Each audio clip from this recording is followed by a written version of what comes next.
Hi, Pronghorn Mrs. Sanders. I thought I'd jump in and read a book on our Read Aloud page as well. I am going to read to you today Crayon Man. This is by Natasha Bibo. A special shout out to Houghton Mifflin for allowing us to post this one, for giving permission for that.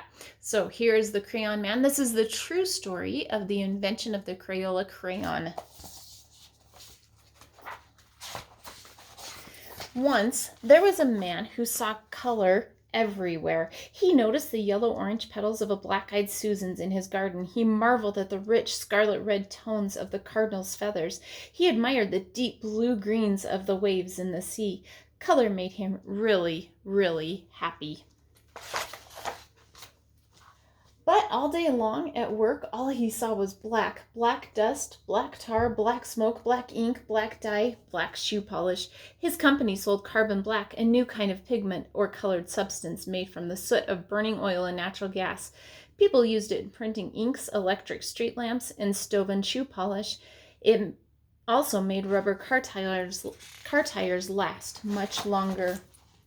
His name was Edward Binney, and he was an inventor. He worked with his cousin, C. Harold Smith. Together, they were Binney and Smith.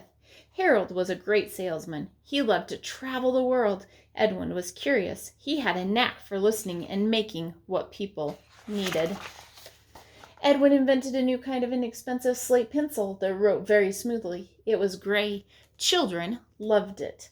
He invented a kind of chalk that wasn't dusty and didn't crumble. It was white. Teachers loved it.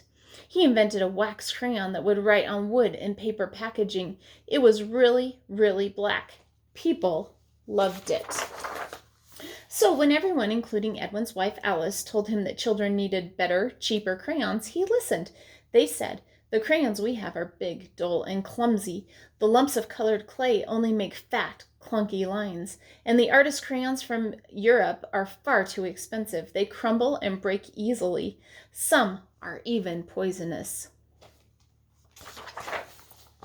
Edwin thought about his company's inventions. When you drew a picture with their gray slate pencil, it rubbed off at the drop of a hat. When you drew a picture with the white chalk, it smudged everywhere. If you drew a picture with Edwin's new really black crayon, it was, well, really black. None of these inventions was any good for drawing in color. So Edwin listened, and Edwin invented. In a small stone mill in Pennsylvania, in a top-secret lab, Edwin's teams experimented. How could they make better, stronger crayons? Melted paraffin wax? Perhaps. Now for the crayon colors. Grinding up rocks and minerals into fine powders.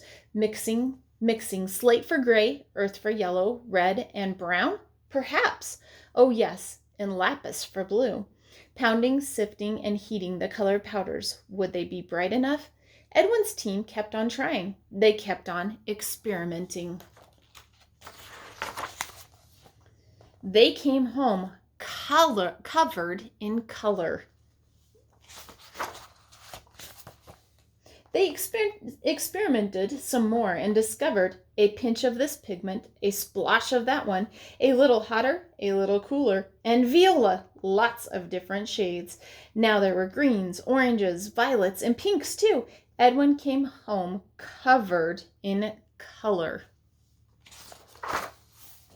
In a large tub at the mill, Edwin's team measured out the ingredients: melted wax, clay to thicken, something for texture, colored powders, each in just the right amount every time to make a top secret formula. Slowly, carefully, stirring by hand, they poured the special formula into thin crayon-shaped molds, smaller than any other inventor's, just the right size for children's hands. The mixture cooled and hardened. Edwin watched, and Edwin waited. Finally, one summer evening in June 1903, Edwin came home covered in color and announced that he'd invented a new kind of colored crayon. But what should he call it? Alice had an idea. She said, "Let's mix the French word crea for stick of chalk and the word ola from the word oleaginous, meaning oily like the oily texture of the crayon wax. to invent a new word. Crayola. Crayola. Edwin listened. Benny and Smith shipped out the first Crayola crayon boxes: red, orange, yellow, green, blue, violet, brown, and black. 8 colored crayons for only a nickel. Edwin waited. Would children like them? Children did. Now they could draw a tiny green caterpillar or a big blue sky. Their drawings wouldn't smudge and they wouldn't rub out. They were bright and could last a long time. Excitement over the new colorful invention spread like wildfire. Admirers from far and wide flocked to marvel at Benny and Smith's inventions at the St. Louis World's Fair. The company's dustless chalk even won a gold medal. Proudly, Edwin and Harold showed it off, especially on their new Crayola crayon boxes.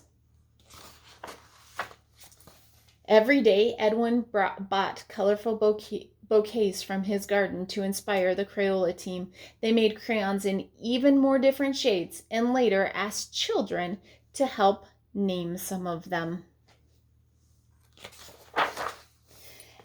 At last, because of Edwin Binney, the man who saw color everywhere, who had a knack for listening and making what people needed, children all around the world could reach for just the right shade. Sunglow, wisteria, jungle green, screaming green, razzmatazz, robin's egg blue, wild watermelon, marvelous, purple mountain's majesty, cadet blue, lavender, timberwolf, to draw anything.